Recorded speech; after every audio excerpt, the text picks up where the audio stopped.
കർത്താവും രക്ഷിതാവുമായ യേശുക്രിസ്തുവിന്റെ നിസ്തുല്യ നാമത്തിൽ G2R പ്ലാറ്റ്ഫോമിൽ ദൈവവചനം ശ്രവിച്ചുകൊണ്ടിരിക്കുന്ന എല്ലാവർക്കും വന്ദനം.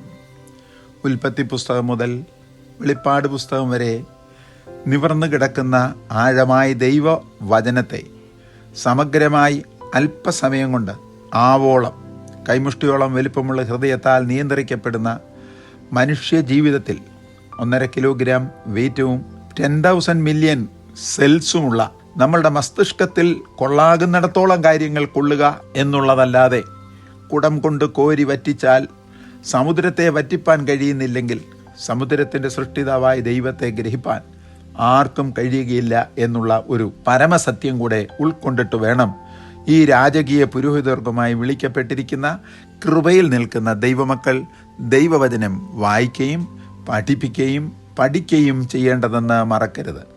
നാം ചിന്തിച്ചുകൊണ്ടിരിക്കുന്നത് പെട്ടകത്തിൻ്റെ ഉള്ളിൽ വയ്ക്കപ്പെട്ടിരിക്കുന്ന 3 വിശിഷ്ട വസ്തുക്കളിൽ ഒന്നാകുന്ന പാറയെക്കുറിച്ചാണ്, കൽപ്പലകകളെക്കുറിച്ചാണ്.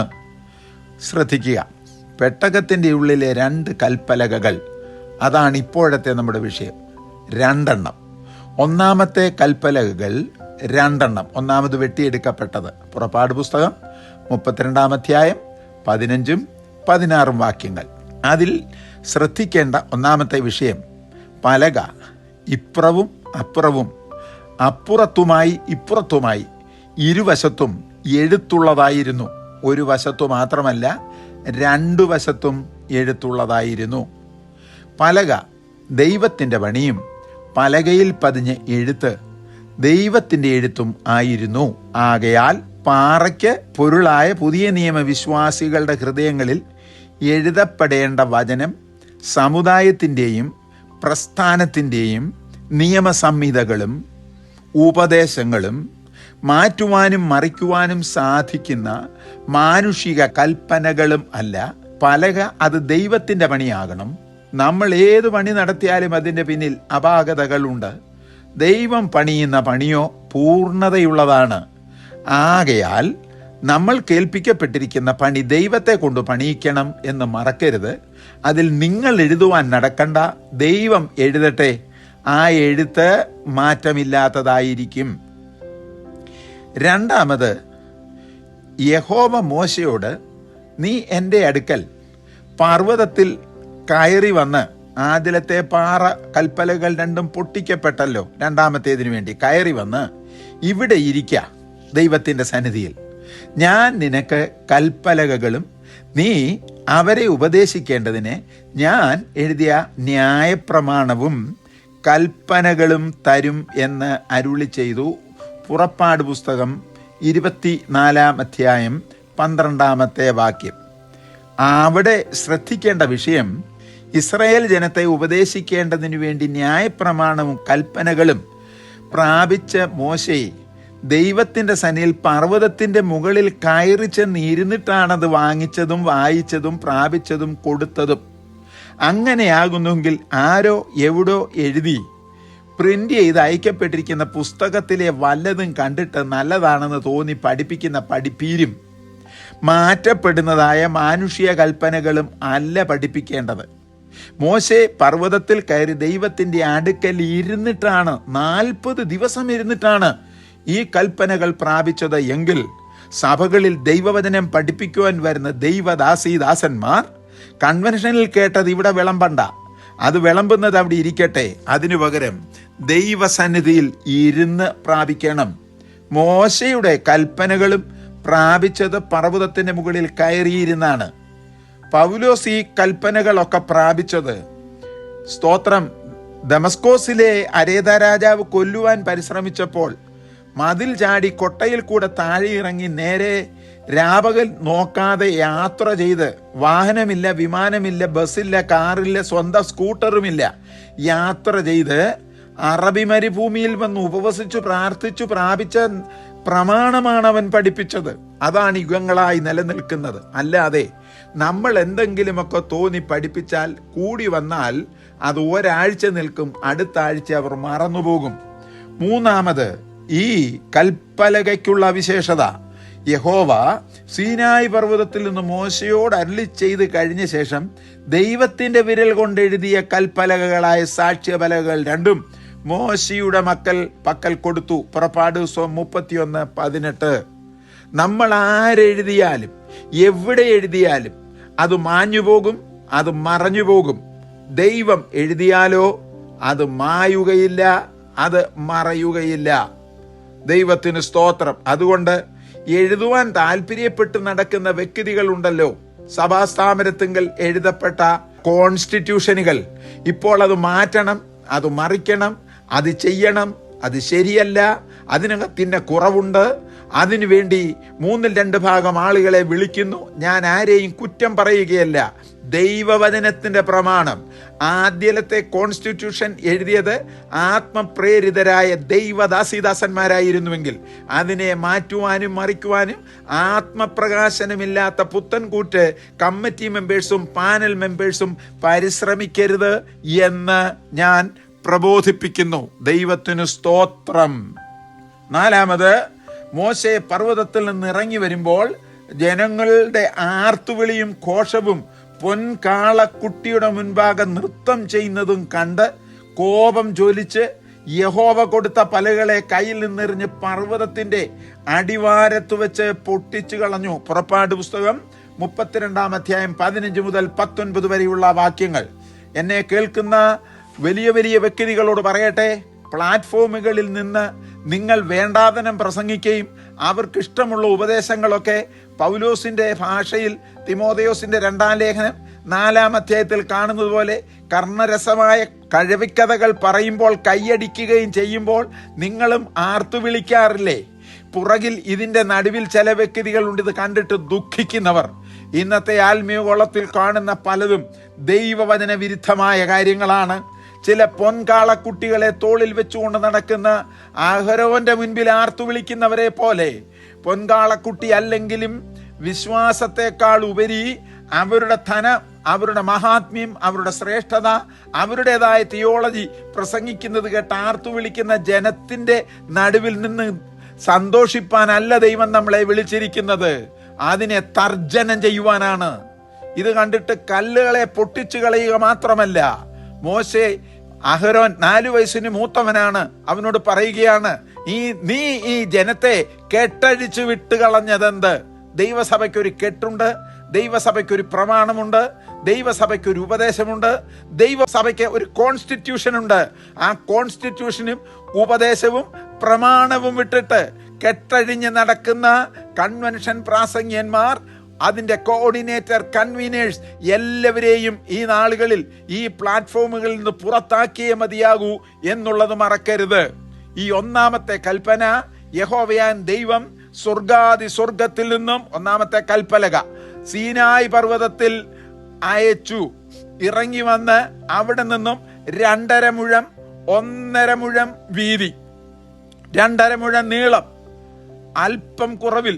പുറപ്പാട് ദിവസം 25:10-16 ദൈവം തന്നെ പണിതെടുത്ത ദൈവത്തിന്റെ തിരുക്കരം കൊണ്ട് ഇപ്പുറവും അപ്പുറവും എഴുതിയിരുന്നു. പലകയുടെ അളവ് മനസ്സിലായല്ലോ. 2.5 മുഴം നീളം, 1.5 മുഴം വീതി മാത്രം. ഘനം എത്രയാകുന്നുവെന്ന് എഴുതിയിട്ടില്ല. അതിന് ഇത്ര ഘനമെന്നും പറഞ്ഞ ആരും ഈ നാളുകളിൽ പ്രസംഗിക്കേണ്ട. ഇല്ലാത്ത കാര്യങ്ങൾ മറഞ്ഞിരിക്കുന്നതൊക്കെയും യഹോവയ്ക്കുള്ളതാകുന്നു. പലകൾ 2 ഉണ്ടെങ്കിലും അവയെ ഏകവചനത്തിൽ തരുവാനിരിക്കുന്ന സാക്ഷ്യം എന്നാണ് പറഞ്ഞിരിക്കുന്നത്. പുറപ്പാട് 25:16 സാക്ഷ്യപലക 2 ഒന്നായി തന്നെ. പുറപ്പാട് 31:8 സാക്ഷ്യത്തിന്റെ 2 പലകയും, പലകകൾ എന്നല്ല, പലക ദൈവത്തിന്റെ പണിയും. പുറപ്പാട് 32:5 സാക്ഷ്യം. പുറപ്പാട് 40:20 എന്നാകുന്നു എല്ലാ ഭാഗത്തും എഴുതി വച്ചിരിക്കുന്നതെന്നും കൂടെ മറന്നു പോകരുത്. സ്തോത്രം. ഈ കൽപ്പലകകളുടെ ഇരുപുറവും യഹോവയാം ദൈവം തന്റെ ജനത്തിന് നൽകിയ ന്യായപ്രമാണത്തിന്റെ ജീവസ്രോതസ്സായിരുന്ന 10 കൽപ്പനകൾ അല്ലാതെ മറ്റൊന്നും ഉല്ലേഖനം ചെയ്യപ്പെട്ടിട്ടില്ലായിരുന്നുവല്ലോ. തിരുവചനത്തോട് ആരുമൊന്നും കൂട്ടരുത്. എഴുതപ്പെട്ടിരിക്കുന്നതിന് പോരാ എന്ന് നിന്റെ ബുദ്ധിയുടെ പ്രമാണത്തിൽ തോന്നിയാൽ അത് എഴുതി ചേർക്കരുത്. കൽപ്പലകകൾ കൽപ്പനകൾ എഴുതിയ കൽപ്പലകയുമായി പർവ്വതത്തിന്റെ മുകളിൽ ദൈവസാന്നിധ്യത്തിൽ നിന്ന് താഴ്വരയിലേക്ക് ഇറങ്ങി വന്ന മോശെ കൽപ്പനകളും ന്യായപ്രമാണങ്ങളും ലംഘിച്ച് പുറപ്പാട് പുസ്തകം 20:1 മുതൽ 17 വരെയുള്ള വാക്യങ്ങളും ആവർത്തന പുസ്തകം 5-ാം അധ്യായം 7 മുതൽ 21 വരെയുള്ള വാക്യങ്ങളും ദൈവം കൊടുത്ത ആഹാരം ഭക്ഷിച്ച് വെള്ളവും ഇരുന്ന് കുടിച്ച ശേഷം അവർ ഉണ്ടാക്കിയ ഊമ വിഗ്രഹത്തെ നമസ്കരിച്ച് ഉത്സവം ആചരിച്ചു. അതാകുന്നു അവരെ മിസ്രൈമിൽ നിന്ന് കൊണ്ടുവന്നതെന്ന് പറയുന്നത് കണ്ട് മോശെ പ്രമാണം അഥവാ സാക്ഷ്യം എഴുതിയിരുന്ന കൽപ്പലകകളെ പർവ്വതത്തിന്റെ അടിത്തട്ടിൽ വെച്ച് എറിഞ്ഞ് പൊട്ടിച്ചു കളഞ്ഞു. പുറപ്പാട് ദിവസം 32:4 മുതൽ 6, 15 മുതൽ 19 വരെയും ഉള്ള വാക്യങ്ങൾ ശ്രദ്ധിച്ച് കേൾക്കണം. നിങ്ങളെ മിസ്രൈമിൽ നിന്ന് പുറപ്പെടുവിച്ചത് പൊൻകാളക്കുട്ടികൾ അല്ല, പൊൻകാളക്കുട്ടിയെ ഉണ്ടാക്കിയ അഹരോനും അല്ല. അവരവിടെ നിന്ന് പുറപ്പെടുമ്പോൾ അവർക്ക് പൊന്നും വെള്ളിയും ഇല്ല. പൊന്നും വെള്ളിയും അവർക്ക് കടം ചോദിച്ച് ഇരവ് വാങ്ങിയതാണ്. അത് കൊടുക്കുവാൻ മിസ്രൈമ്യരുടെ ഹൃദയത്തിൽ ദൈവം പ്രേരിപ്പിച്ചത് കൊണ്ടാണ്. ഇന്നേക്ക് 100 വർഷം മുൻപ് ആരംഭിച്ചു എന്ന് പറയുന്ന പെന്തക്കോസ്തു പ്രസ്ഥാനങ്ങൾ ആരംഭകാലത്തിൽ ഒരു സൈക്കിൾ പോലും ഇല്ലാതിരുന്നു എന്ന് മറന്നു പോകരുത്. അവിടെ നിന്ന് ദൈവം അവരെ ഉയർത്തി സൈക്കിളായി, സ്കൂട്ടറായി, കാറായി, ഓലമേഞ്ഞ പുരയും മൺകട്ട കൊണ്ടുണ്ടാക്കിയ ചുവരും ചാണകവും മണ്ണും കുഴച്ച് തളിച്ച തറയും എടുത്തു വയ്ക്കുന്ന കതകും സുരക്ഷിതത്വമില്ലാത്ത വീടുകൾ ദൈവം പ്രവർത്തിച്ചു, ദൈവം അവർക്ക് കൊടുത്തു.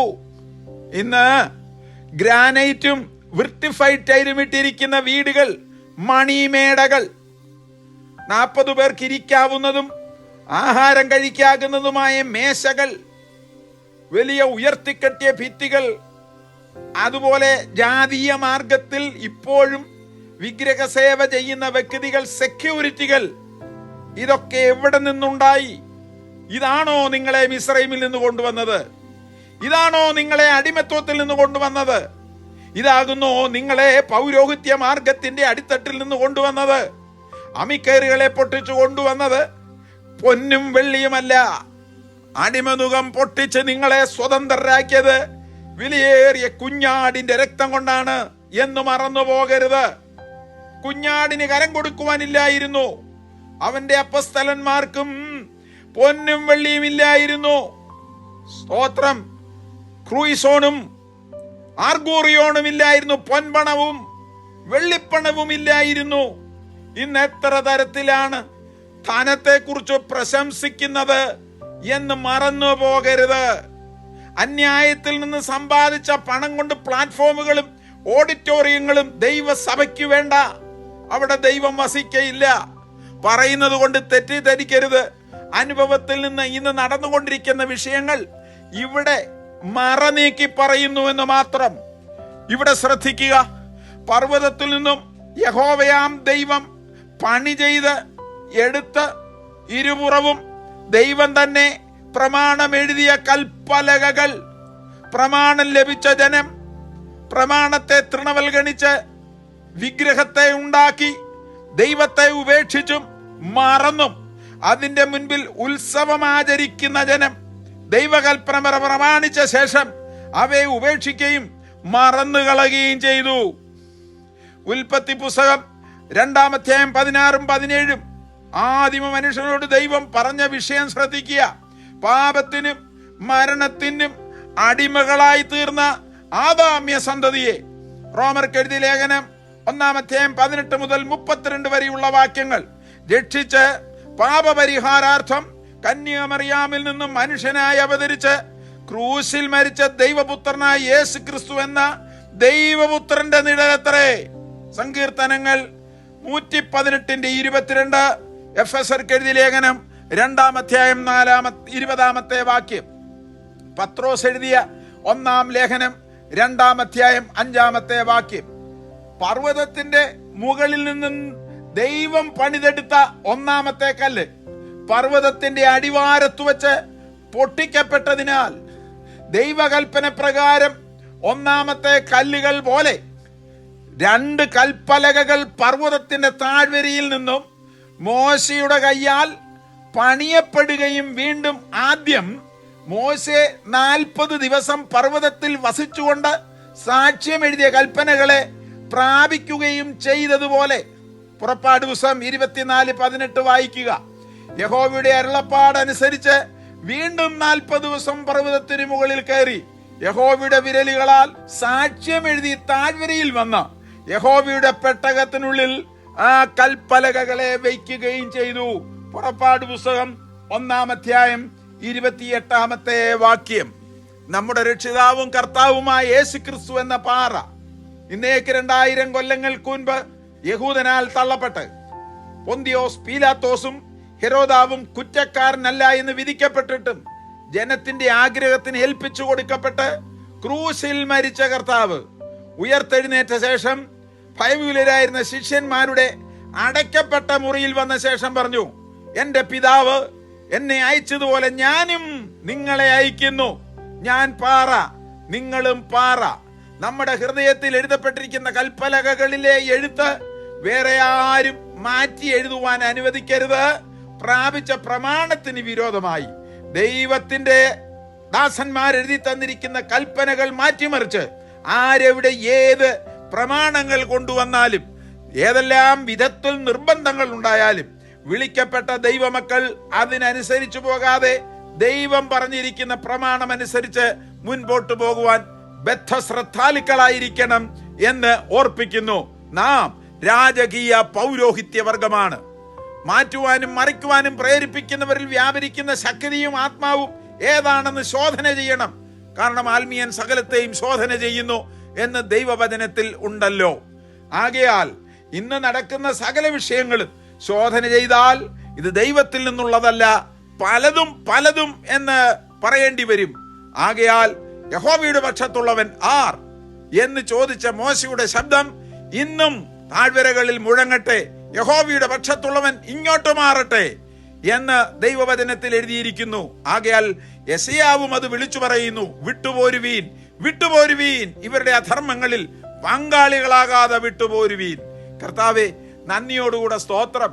വേർപാടിന്റെ ഉപദേശം പ്രാപിച്ച് അതിനനുസരിച്ച് ജീവിക്കുവാൻ ഞങ്ങൾക്ക് ഈ തലമുറയിൽ ആവശ്യമാർന്ന കൃപയും സ്ഥിരതയുടെ ആത്മാവിനെയും നടത്തിക്കൊള്ളണം എന്നൊരിക്കൽ കൂടെ പ്രാർത്ഥിച്ചുകൊണ്ട് ഈ വചന ശുശ്രൂഷയെ കേൾക്കുന്ന വിശുദ്ധന്മാരെ തിരുസന്നിധിയിൽ സമർപ്പിച്ച് അനുഗ്രഹിക്കുന്നു. കേൾക്കുമാറാകണമേ.